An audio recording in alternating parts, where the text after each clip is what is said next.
Senhoras e senhores, sejam bem-vindos a mais um vídeo deste humilde canal Guibeira aqui. E hoje a gente vem conversar um pouquinho a respeito do Memphis Grizzlies, mano. Um time que está como o terceiro colocado do Oeste, com 17 vitórias e apenas 8 derrotas. E acho que um dos melhores começos de temporada desde 2022, que foi quando eles atingiram 57 vitórias naquele ano, indo aos playoffs e tudo mais, como o segundo colocado do Oeste. Então a gente vai precisar conversar um pouquinho sobre alguns pontos, o que modificou nesse time, por que ele tá com uma profundidade tão absurda, sendo um dos elencos mais sólidos e um dos times que tem maiores chances de trazer uma outra peça para ajudar o Ja Morant, porque ele é um cara que tem um histórico de lesão, ele tem vários problemas de desfalcar a equipe, e até o próprio Ja Morant a gente vai comentar bastante, porque ele modificou o estilo de jogo dele, vem numa crescente dos dois lados da quadra. Se você gosta desse tipo de conteúdo, considere se inscrever aqui embaixo, ativar o sininho, deixar aquele like, que já vai estar contribuindo muito para o meu trabalho, ou mais diretamente, entrando para a família de membros. Hoje não teremos jogo do Memphis Grizzlies, mas temos Miami Heat, Toronto Raptors, Boston Celtics e Detroit Pistons, e New Orleans Pelicans e Sacramento Kings. E se você não tem onde assistir,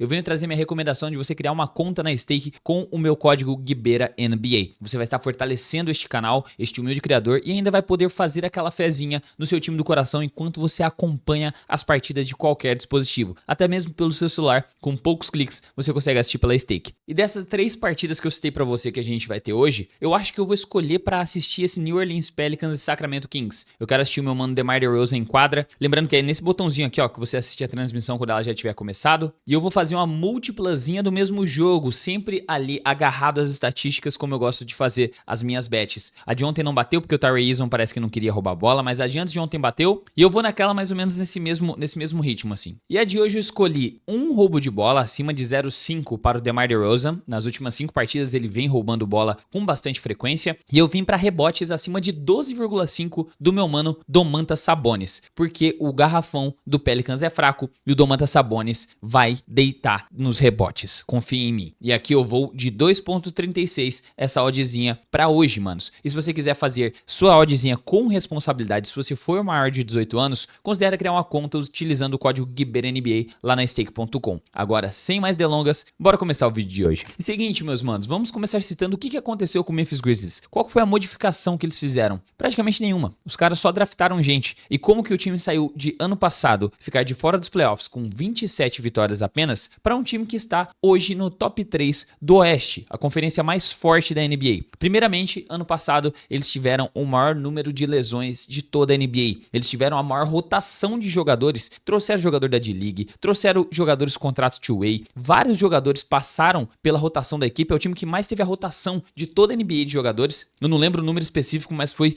um número absurdo, assim, tipo, mais de 30 jogadores entraram em quadra defendendo a camiseta do Grizzlies, mano. É coisa de louco. Nessa temporada, eles ainda estão com uma rotação muito grande, porém, essa rotação muito grande tem um fundamento. E tudo faz parte ali do projeto que o Taylor Jenkins está aplicando para poder chegar na pós-temporada esse ano. Mas o fator que mais me impressiona e que mais me coloca assim, que o Memphis Grizzlies veio para ficar entre os grandes do Oeste, isso não só de hoje, mas de outras temporadas, é que os caras não tomaram nenhuma decisão precipitada, não tomaram nenhuma atitude brusca porque estava numa temporada ruim. Eles entenderam que o time estava todo desfalcado, com Desmond Bane jogando 40 partidas, com Marcus Smart jogando 20 partidas ou menos, Ja Morant jogando apenas 9 partidas ano passado, fora o restante das lesões, né? Didi Jackson lesionou da temporada passada para essa, ainda não estreou. O Brandon Clark praticamente perdeu a temporada passada inteira, foi voltar nessa temporada. Então o time assumiu que eles estavam num momento ruim e não decidiram fazer nenhuma loucura. Falaram, não, vamos sair rotacionando, trazer a rapaziada mais jovem do elenco pra dar minutagem pra ele, deixa a experiência de quadra mesmo, deixa eles perderem o nervosismo de jogar contra as cabeças da NBA e ano que vem a gente resolve. E foi exatamente essa estratégia que deixou o Memphis Grizzlies nesse patamar que eles estão hoje. E por conta disso, por causa dessa paciência que eles tiveram, eles têm ainda todas as picks de draft das próximas temporadas, eles têm todos os nomes jovens, inclusive bons jogadores na D-League atualmente, porque não tá tendo espaço para os caras jogarem, como o próprio Cam Spencer, que foi uma das últimas escolhas do draft, draftado lá de UConn, campeão da NCAA, um cara que é um diretaço, um verdadeiro sniper, o cara é muito bom para 3 pontos, tá sem espaço, tá jogando pouco. Mãozinha, o nosso querido Mãozinha,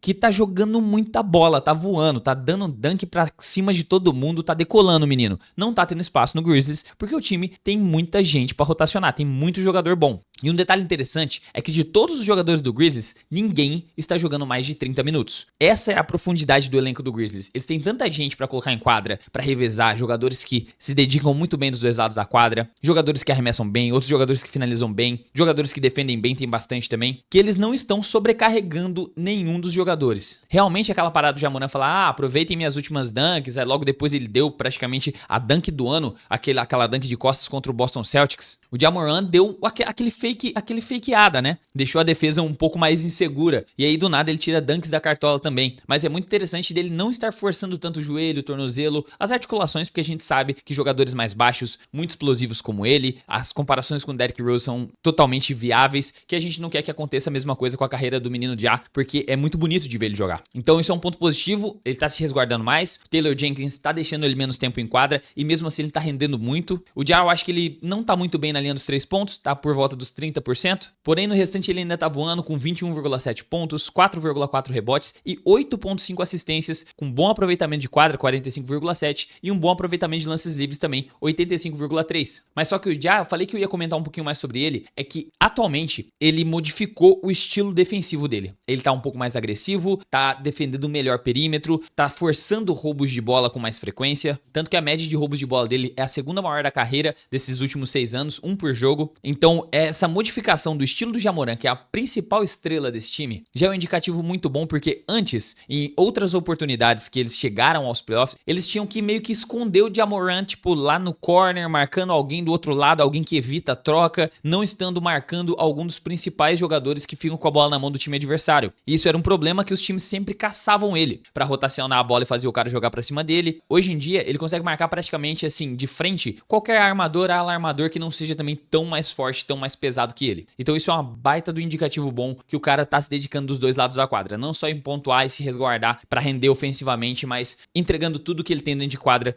Outro ponto interessante dessa equipe, que é, na verdade, o ponto principal de eles estarem tão bem assim, é a parte de assistências. O time não tem vaidade, o time não tem ego inflado, todo mundo joga por igual, só com o intuito de vencer partidas. Tanto que eles são o time que tá em top 1 assistências de toda a liga. Todo mundo passa a bola pra todo mundo. Não tem um cara que vai puxar a responsabilidade de tentar ser o herói. Nem mesmo o Ja, com essas médias altas de pontuação, ele cria muito mais opções de jogo, porque ele é muito rápido, muito explosivo, finaliza muito bem, arremessa bem na meia distância, não tá arremessando tão bem pra 3, mas ainda assim, naturalmente, é o estilo de jogo dele mais agressivo pro aro, ele consegue pontuar mais, até porque ele joga muito bem no contra-ataque. Mas todo mundo dessa equipe tá pontuando legal. Eles têm um total de 7 jogadores com mais de 10 pontos de média, e todos os jogadores da rotação têm mais de 5 pontos. Então é um time que compartilha a bola com todo mundo. Quem tiver sozinho chuta, com mais liberdade pra poder fazer a jogada ofensiva, vai fazer sem que passe na mão de alguém, que precise que alguém finalize primeiro. Isso é maneiro demais, mano. Alguns nomes aqui que eu vou citar: Jaren Jackson Jr., um baita de um defensor. A parte defensiva do Grizzlies, eles estão como 5ª melhor defesa e o 5º melhor ataque. Por mais que eles não tenham um aproveitamento tão bom para 3 pontos quanto outras equipes, eles ainda estão no top 5 ataque e top 5 defesa. Então eu acho que a profundidade desse elenco consegue levar eles longe na pós-temporada. E agora voltando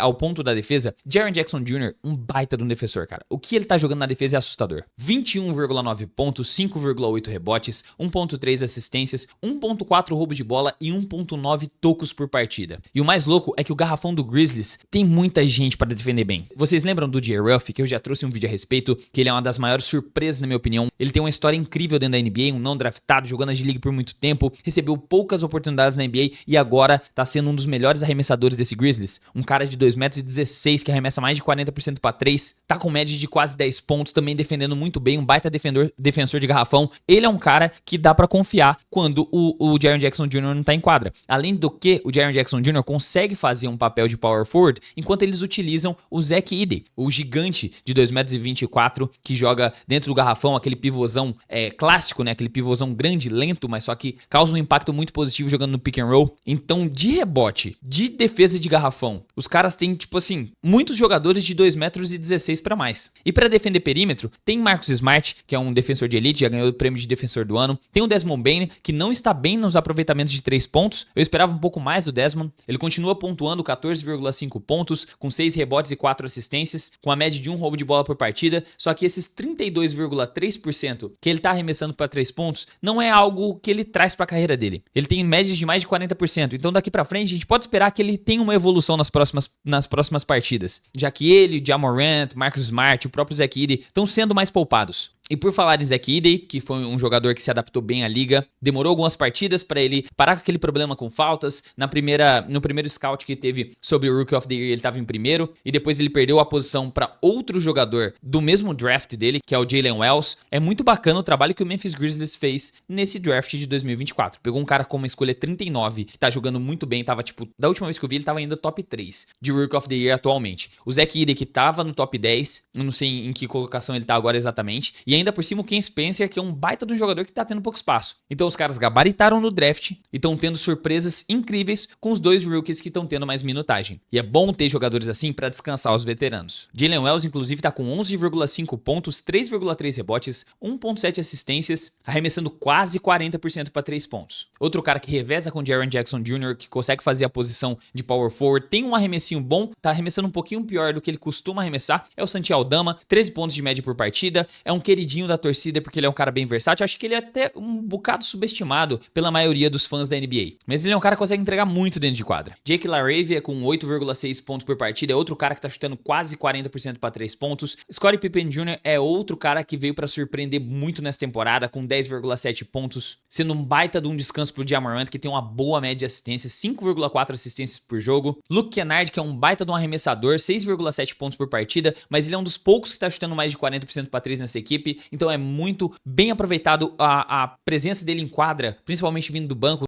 trazendo esse espaçamento, arremessando bem para 3 pontos. Por mais que a defesa dele seja ruim, tem outros jogadores que conseguem cobrir e fazer meio que aquele papel de esconder ele mais, sabe? Como eu falei que faziam antes com o Ja Morant, eles fazem com o Luke Kennard na segunda unidade desse time. E por último, a gente precisa citar o nosso mano Yuki Kawamura, que tá conseguindo ali sua minutagenzinha, tá pontuando pouco, mas é um dos caras mais queridinhos de toda a NBA, com toda certeza, porque ele é o jogador mais baixo em atividade, né? E por último, falar do Brandon Clark, que eu acho que é o melhor jogador de stats defensivos de toda essa equipe. Ele vem do banco de reservas, ele tá ganhando mais minutagem conforme ele vai avançando, porque ele teve uma lesão muito séria no joelho, mas quando ele está em quadra, ele tem uma das melhores defesas de todo esse elenco. Então é um elenco que tem uma capacidade mais defensiva do que ofensiva, na minha humilde opinião. É um elenco que tem uma profundidade absurda e tem jogadores que nem estão tendo tempo, como é o caso do Vince Williams Jr., que é um jogador que tem uma baita de uma defesa de perímetro também. Só que é tanta gente ali pra disputar essas vagas que eles têm de shooting guard, de small forward, que é difícil de você encaixar todo mundo realmente. É bom que eles tenham profundidade pra caso tenha alguma lesão, e também é bom pra caso eles queiram fazer alguma outra movimentação quando chegar agora o período da trade deadline, caso eles queiram trazer tipo alguém pra, sabe, ser a peça final. Porque a gente sabe que o Ja Morant, ele tem aquela capacidade de ser o cara diferente desse time, o cara que modifica o time da água pro vinho, até mesmo numa pós-temporada ele pode voltar a entregar vitórias, só que ele sozinho não é um cara que vai conseguir carregar esse time muito longe. Então por mais que eles tenham profundidade, tem muita gente jovem desenvolvendo, tem um elenco muito sólido e tá rendendo muitos bons resultados, ainda falta uma peça. E o bom é que aquele fator que eu comecei citando deles não terem se desesperado vai render frutos. Eles continuam com as escolhas de draft intactas, tem bastante jogador jovem que tá tendo pouco tempo de quadra e eles podem fazer